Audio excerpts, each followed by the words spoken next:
राधे राधे। जय हिंद, जय भारत। आज कबीरदास की साखी का दूसरा कोटेशन पढ़ाने जा रहे हैं। क्लास 12 वेस्ट बंगाल बोर्ड का है। कोटेशन है आपका, ना गुरु मिलिया ना शीश भया, लालच के लिए डाव, दुनिया बूढ़े धार में चढ़ी पाथर की ना।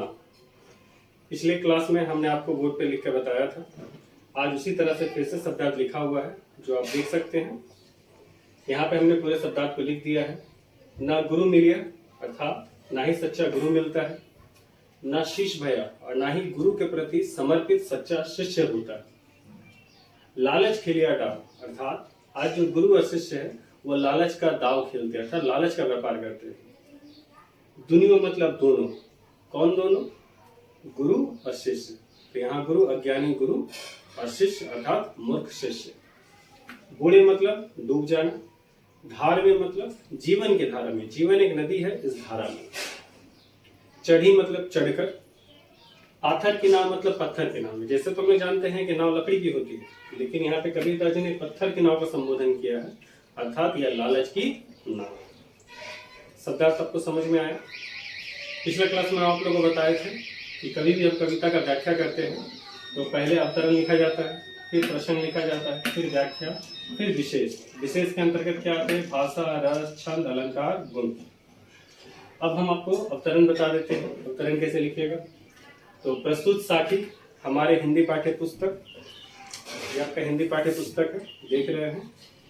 हमारे हिंदी पाठ्य पुस्तक हिंदी पाठ संचयन में पद खंड में कबीर के पद में कबीर के साखी से अवतरित है। फिर पैराग्राफ चेंज करिएगा, फिर कवि का नाम। तो कबीर का नाम जब भी लिखिएगा या किसी कवि के बारे में जब भी लिखिएगा तो हम आपको बताए थे उसके युग, उनके गुण, उनके विशेषता या उनकी उपलब्धियों के बारे में लिखना होता है। जैसे इसके कवि हिंदी साहित्य के इतिहास में भक्ति काल में, भक्ति काल को स्वर्ण काल भी कह सकते हैं, भक्ति काल में, निर्गुण भक्ति धारा में, ज्ञान मार्गी शाखा में, संत शिरोमणि, नीरू निमा संतति, गुरु रामानंद शिष्य, परम समाज सुधारक, एकेश्वरवाद का प्रतिनिधित्व करने वाले एवं बाह्य आडंबर का विरोध करने वाले स्वयं संत कबीरदास जी हैं।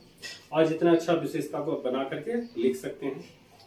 इसके बाद आता है प्रसंग। प्रसंग में आपको बताया गया कि जब भी हम कोई कोटेशन पढ़ते हैं उसका कुछ न कुछ विशेष होता है कि वह कोटेशन या वह दोहा या वह साखी किस विषय पे लिखा गया है। तो जैसे यहाँ पे देख के शब्दार्थ से पता चल सकते हैं कि यहाँ पे अयोग्य गुरु और अज्ञानी शिष्य या अज्ञानी गुरु मूर्ख शिष्य के परिस्थिति, उनके संबंध और उनकी दुर्गति को दर्शाया। तो हम बोल सकते हैं प्रसंग में कि प्रस्तुत साखी में संत कबीरदास जी अयोग्य गुरु, मूर्ख शिष्य और उनके जीवन की दुर्गति को संबोधित किया है। शब्दार्थ यहाँ दिया हुआ है, आप उतार सकते हैं। इसके बाद आता है व्याख्या। व्याख्या समझने की कोशिश करेंगे। कबीरदास कहना चाहते हैं कि गुरु कौन होता है?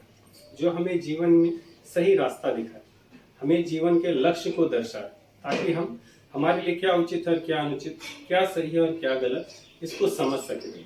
क्योंकि एक गुरु ही होता है जो हमें रास्ता बतलाता है, जिसपे शिष्य चल करके अपने जीवन की सफलता, उपलब्धियों को प्राप्त करता है। तो कबीरदास जी कहते हैं ना गुरु मिलिया अर्थात ना ही तो सच्चा गुरु मिलता है या ज्ञानी गुरु मिलता है, और ना शीश भया और ना ही सच्चा शिष्य होता है। अर्थात आज ना वो गुरु मिल पाता है जो शिष्य को सही रास्ता दिखा सके, और ना ही वो सच्चा शिष्य मिल पाता है जो गुरु के प्रति समर्पित हो सके। अर्थात आज दोनों का अभाव है। लालच खेलिया दाव, आज जो गुरु और शिष्य है उनके संबंध में ज्ञान का, प्रेम का, समर्पण का संबंध नहीं है, बल्कि किसका संबंध है? लालच का। आज गुरु यह समझता है कि हमें हमारा पैसा मिल गया, बस शिष्य का कुछ भी हो हमसे मतलब नहीं। शिष्य की परिस्थिति ऐसी है, हम आपको पैसा दे रहे हैं, हम पढ़े या ना पढ़े, हमारा व्यक्तिगत जीवन आपसे कोई मतलब नहीं। अर्थात दोनों जन अपने अपने स्वार्थ के लिए पड़े हुए। तो कबीर कहते हैं कि लालच खेलिया डाव, अर्थात दोनों क्या करते हैं? लालच का व्यापार करते हैं, आपस में प्रेम के भाव को छोड़ देते हैं। जिसके कारण कबीर बोलते हैं दुनिया बूढ़े धार में। दुनिया मतलब दोनों। कौन दोनों?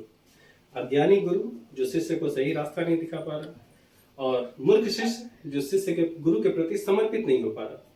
दोनों क्या होते हैं? डूब जाते हैं। कहाँ डूब जाते हैं? धार में, अर्थात जीवन के धार में। यह जीवन क्या है? एक नदी है, एक धारा, एक भव सागर है। तुलसीदास ने इसे क्या क्या भव सागर कहा है। तो कबीरदास जी कहते हैं ये जो भव सागर है, ये जीवन रूपी जो सागर है, ये जीवन की जो धारा है, उसमें वो डूब जाते हैं। अब वो कहते हैं जिस प्रकार हमें कोई नदी पार करनी होती है तो हम क्या लकड़ी के नाव पे जाते हैं, ताकि हम नदी को पार कर सकें। लेकिन यहाँ पे कबीरदास जी ने दर्शाया है कि यह नाव क्या है, पत्थर की नाव है। पत्थर अर्थात वह लालच, स्वार्थ, ईर्ष्या, हिंसा, द्वेष, इसकी यह नाव है। अब यदि हम इस नाव पे चढ़ते हैं तो हमारा पतन निश्चित ही है। इसलिए कबीरदास जी कहते हैं कि दोनों बूढ़े धार में, दोनों जीवन की धारा को पार करने के लिए लालच रूपी पत्थर की नाव पे चढ़ते हैं, और चढ़ने के बाद आगे जाकर के पतन रूपी, मृत्यु रूपी, काल रूपी कुएं में या खाई में या करास में गिर जाते हैं। इसलिए बोलते हैं दोनों बूढ़े धार में चढ़ी पाथर की नाव, अर्थात उनका अस्तित्व नष्ट हो जाता है। सरल भाषा में हम कह सकते हैं, कबीरदास कहते हैं वर्तमान समय में ना तो सच्चा गुरु मिलता है जो शिष्य को सही रास्ता दिखाए, ना सच्चा शिष्य मिलता है जो गुरु के प्रति समर्पित रहे। अर्थात दोनों गुरु और शिष्य आपस में ज्ञान और समर्पण को छोड़कर लालच का व्यापार करते हैं, जिसके कारण अज्ञानी गुरु और मूर्ख शिष्य जीवन की धारा में लालच रूपी पत्थर के नाव पर चढ़कर डूब जाते हैं और उनका पतन हो जाता है। अब आते हैं कला पक्ष के बारे में। उम्मीद है आपको व्याख्या समझ में आया होगा। इसके बाद आते हैं कला पक्ष। इसमें भाषा, तो कबीरदास की भाषा होती है सदुकड़ी भाषा। रस, तो इसमें रस आपका शांत रस। छंद, साखी या दोहा बोल सकते हैं। अलंकार, इसमें भी आपका कौन सा है, अनुप्रास अलंकार का बोध है। और गुण, गुण यहाँ पे है प्रशब्द। उम्मीद करते हैं आप लोगों को यह चीज समझ में आया होगा। अतः इसे अपने अच्छे से नोट कर लीजिए, और जो भी आपके फ्रेंड सर्कल है या जो साथी जो पढ़ नहीं पा रहे हैं या जिन्हें पैसे के अभाव के कारण शिक्षा नहीं मिल पा रही है या जो क्लास नहीं कर पा रहे हैं, टीचर अपॉइंट नहीं कर पा रहे हैं, उनके लिए सुविधा दी जा रही है कि वो लोग और जितने सारे लोग हैं इससे ज़्यादा से ज़्यादा अपना लाभ उठा सके और उससे समझे और अपने साथियों में, अपने क्लासमेट में उसको भेजें।